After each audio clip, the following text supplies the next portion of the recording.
Hey guys, it's Emily, and today I'm here to bring you a tag video.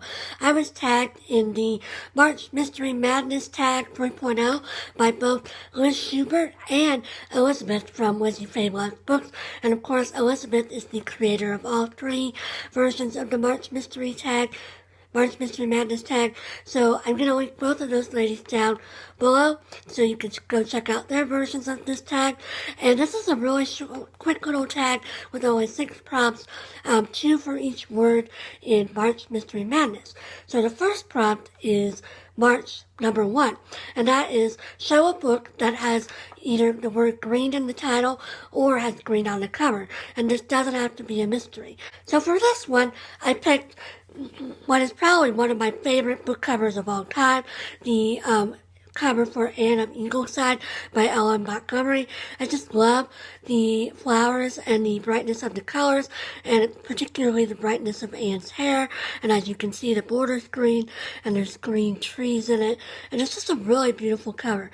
And I really enjoyed this whole series, and I definitely want to reread Anne of Green Gables someday, the whole series, because it's been a long time since I read them. And Anne of Ingleside is featuring Anne when she's grown up and has kids of her own and things like that. So it's a really great book, and I highly recommend this whole series. And this cover, again, is just really lovely. The second prompt is March number 2, and for this one, you're supposed to feature a book that has Irish elements in it, or a book that features a leprechaun or some other tiny character. For example, Elizabeth showed a book that was about fairies. So for this one, it doesn't say it has to be a mystery. So for this one, I'm picking How the Irish Saved Civilization by Thomas Cahill. This is a really fascinating book that I read a few years ago, and that I'd love to reread again sometime soon. But it's basically talking about how the priests of Ireland were sort of copying out these important documents from, the Roman times and from other times, and basically, like it says, saved the knowledge of previous civilizations while Britain and other parts of the world were in the Dark Ages and were not doing as much intellectual thinking and intellectual sharing. And these Irish priests were working really hard to make sure that these important books and these important documents from the past times were saved and were available to future generations. And it's just a really fascinating book. But again, like I said, I would like to reread this because I feel like I read this kind of quickly and I didn't retain everything that I learned. But it's just, again, a really fascinating book. And of course, it's about Irish priests. And I should mention, of course, this is a nonfiction book. So if you're not into nonfiction, this isn't the book for you. But again, really, really fascinating book about the Irish. The third prompt is mystery number 1. And for this one, you're supposed to show a mystery that you really love. And for this, I'm picking Crocodile by the Sandbank, or Crocodile on the Sandbank by Elizabeth Peters. This is the first book in her Amelia Peabody series, and I listened to this on audio when I was living in Nashville. I had a data entry job that was, very mindless, so I could listen to audiobooks while I worked. And this is so cute. This is about Elizabeth Peabody, and she goes to Egypt, and she's working as an archaeologist, and she meets this other lady, Evelyn Barton Forbes, and there's been an issue in Evelyn's past, and they're trying to solve this. And then there's also like this mummy running around, and they're trying to figure out who this mummy is and why they're trying to destroy things at their archaeology site.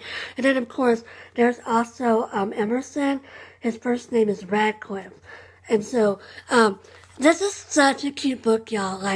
Okay, so I used to be really into shipping people, which is like where you want 2 characters to get together in a book, and I sort of fell out of that.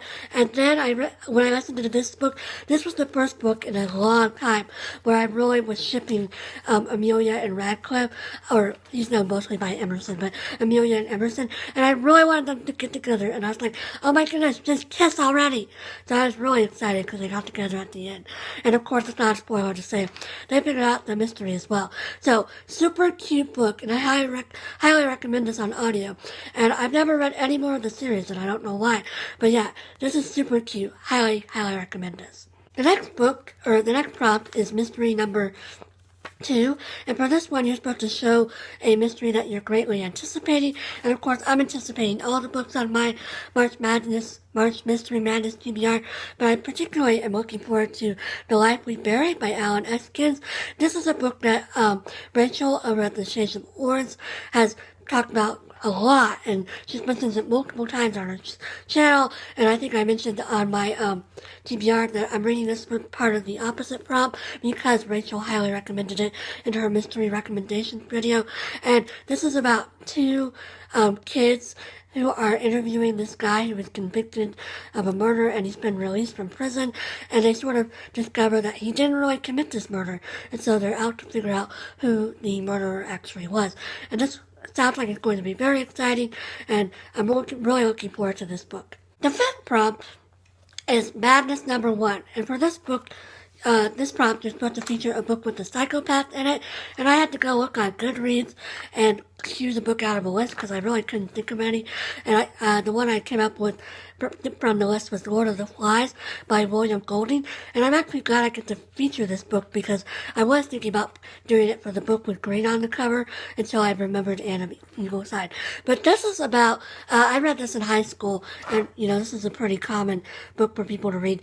This is about a group of boys who are shipwrecked on an island, or maybe it's a plane crash. I can't remember anymore. Anyway, they end up on this island, and it's a group of boys, and it's sort of about how they start to go crazy, and they start to just do terrible things to one of the weaker boys, and I guess the implication is that some of the boys on this, or all of the boys maybe, are psychopaths. It's been a while since I read this, so I can't honestly say I remember whether or not they were psychopathic, but, I mean, the fact that I'm pretty sure I remember they killed one of the boys. So that's pretty psychopathic. Sorry, that's a spoiler. But come on, this book is so old, and so many people have read this for school. But anyway, yes, Lord of the Flies. Very creepy book, and very, weird book to read in class. And we also read this with that, other short story that I can't think of what it's called now. But it's about the guy who, hunts humans on the island. Comment down below if you know what the title is. But, that book is definitely featuring or short story is definitely featuring a psychopath, because that guy was cray-cray. But anyway, yes, very crazy book. The last prompt is Madness number 2, and for this prompt is supposed to feature a book that has a sporting event in it, and for this one I picked Bleachers by John Grisham, and I'm pretty sure I have a copy of this somewhere in my house that my dad owns, but I didn't know where it was, so I just got it out the library. Anyway, this is a book about a coach who has passed away, and so a lot of his former players have come back, and there was sort of this controversy with the coach where he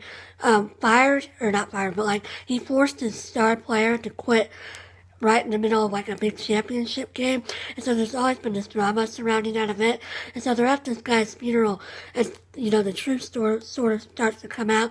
And so I don't know if you can say that this book has a sporting event in it, but it's definitely I guess it's talking about the sporting event from a long time ago, the flashbacks to it, so I guess it would count. But this is one of the few sporting books that I really enjoyed.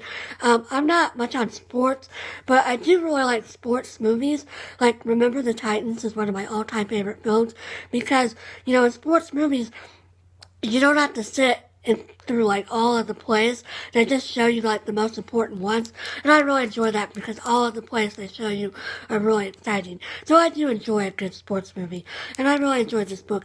And like I said, this features a football game that took place a long time ago, and now the fallout from it is happening at this coach's funeral. But anyway, a really great book.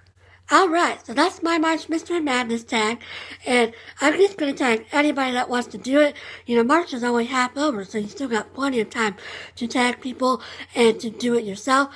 And, I'm really looking forward to the rest of March Mystery Madness. The day I'm filming this is March 15th, so it's exactly halfway through, and I hope everybody's doing great and reading lots of mysteries and having lots of fun, and I'll talk to you again soon. Bye!